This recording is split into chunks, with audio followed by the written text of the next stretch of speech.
When it comes to relationships, a genuine connection is everything. Only when we're with people who get us, like really get us, can we be our true selves. So, find a better connection with eHarmony, the dating app that helps you be more true to yourself. eHarmony gets to know you better so they can match you better with people who will really get you. Make a genuine connection. Take eHarmony's compatibility quiz today and get someone who gets you. On today's Smart 7, Rishi and the Bank of England don't see eye to eye, Bookies land a £19 million fine and lots more. It's Wednesday the 29th of March, it's World Piano Day, and happy birthday Brendan Gleeson. The Smart 7. It's news, but not the news.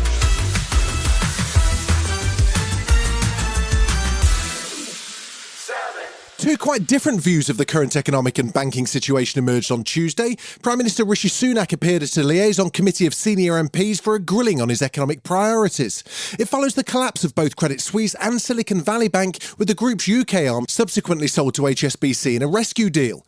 But the Prime Minister seemed optimistic that efforts to reduce debt and grow the economy were on track. We are making progress, but particularly with combating inflation, we cannot be complacent. It's important that we stick to the plan. Not so cheery was the Governor of the Bank of England, Andrew Bailey, who was sounding a note of caution as he appeared in front of Parliament's Treasury Committee. I don't think we are at all in the place we were in 2007-8. We are in a period of very heightened tension and alertness, and we will go on being vigilant. Conservative MP Andrea Leadsom meanwhile launched an attack on bonuses, questioning bank bosses over why executives of Silicon Valley were paid staggering amounts. In what other sector, if your boss fails, do you then get a bonus? Isn't this creating moral hazard on a grand scale, which is that if I'm in financial services, there is no downside for me personally?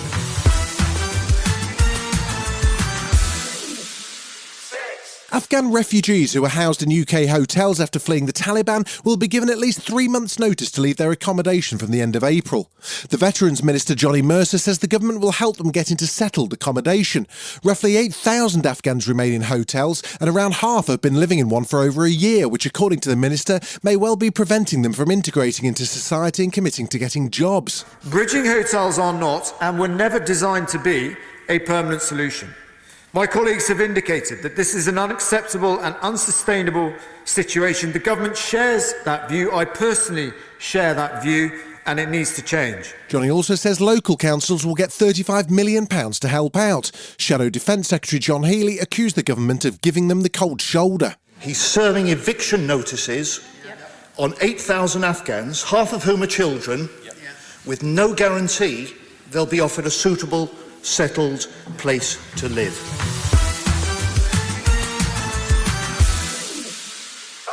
The Gambling Commission said it considered suspending William Hill's licence before issuing the largest financial penalty in its history.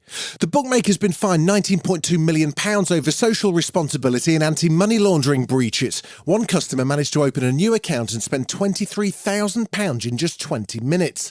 Chief Executive of the Gambling Commission, Andrew Rhodes, told the BBC the betting giant should have intervened. This is a sizable penalty, and this is not something that will be shrugged off. We will take escalating action if operators don't improve. I'm pleased to say in this case, we have seen good improvements within the company under their new management and ownership. Will Prochaska, Strategy Director at Gambling with Lives, says the industry is promoting really addictive products that are extremely dangerous and as serious as any drug addiction. Well, I think William Hill have behaved abhorrently, but I'm not surprised. 90% of the industry's profits come from 5% of customers who are either addicted or at risk of addiction. So this is business as usual for them. Police in Nashville have released graphic body cam footage showing a suspected attacker being shot after 6 people were killed at a primary school. They've been named as Audrey Hale, a 28-year-old former student who had 2 assault-type weapons and a handgun, all purchased legally. Congressman Ted Lieu says we need to take action to prevent the violence. He also slammed the House Republicans for cancelling a gun hearing a day after the shooting. Giving everyone more AR-15s and more guns does not, in fact, make American society safer. Because if it did, they would have had a hearing, had a debate, had an argument, and did the markup of that bill. Cowards. House Majority Leader Steve Scalise says taking guns away from law-abiding citizens before knowing the facts is not the answer. Yeah, the first thing in any kind of tragedy I do is, as I pray for the victims, pray for their families. I really get angry when I see people trying to politicize it for their own personal agenda. Still to come on the Smart 7, Wales and Scotland enjoy big Euro nights and tributes to a versatile British star. Right after this. Welcome back.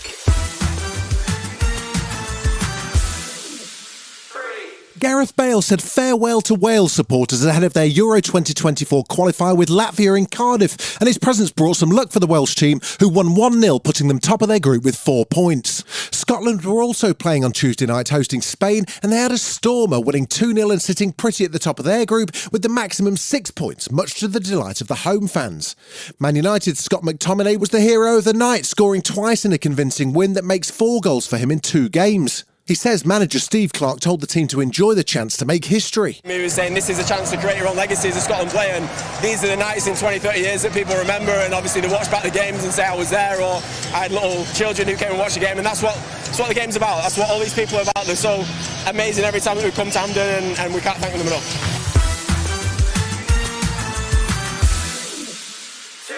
Kiefer Sutherland's new psychological thriller Rabbit Hole sees the actor play a corporate spy who finds himself framed for murder, and it isn't a million miles away from his character in 24. This time the 56-year-old plays John Weir, who finds himself embroiled in a deadly conspiracy and ends up on the run. And so what's the big difference between John and the action man Kiefer's most famous for playing, Jack Bauer? Jack Bauer would run into a fight and John Weir tries to run away from them, and he's not very good at it. In fact, he loses most of the fights that he's in. Rabbit Hole's out now on Paramount Plus. I can't tell the difference between what's real and what's not. Well, you're really messing this one up, John.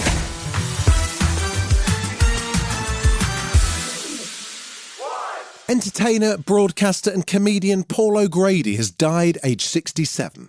He became famous initially under his drag persona Lily Savage, then went on to retire the character in 2004 and appear as himself. He hosted game shows including the reboot of Blind Date, the BAFTA-winning talk show The Paul O'Grady Show, and had a 14-year career as a Radio 2 presenter. His love of animals, particularly dogs, saw him win an RSPCA Animal Hero Award.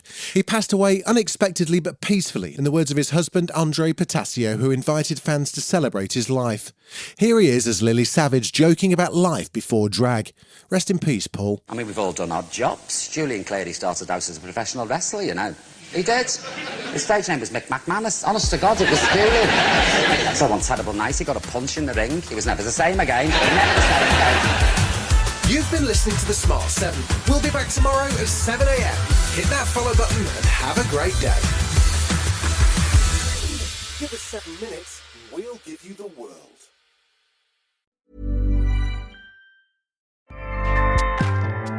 Acast powers the world's best podcasts. Here's a show that we recommend. Dungeons and Daddies is a comedy podcast where we play Dungeons and Dragons and improvise a storyline as we go. It's about 4 teens basically trying to fight off an extraterrestrial chaotic god that is creating monsters in their high school. It's a little bit Buffy, it's a little bit Lovecraft, it's a little bit Mad Max, and it's a whole lot of John Hughes. So relatable. It's a very relatable podcast that you will like and you will listen to. Hey everyone, this is Will Campos. I just want to say Matt Arnold and I are also on the podcast, but it felt like you guys had a good vibe going, so I didn't want to jump in. Thank you, Will. Listen to Dungeons and Daddies. It's a podcast. And Find there's it. a woman. Sorry. But only one. Listen to Dungeons and Daddies wherever you listen to podcasts. Acast helps creators launch, grow, and monetize their podcasts everywhere. Acast.com.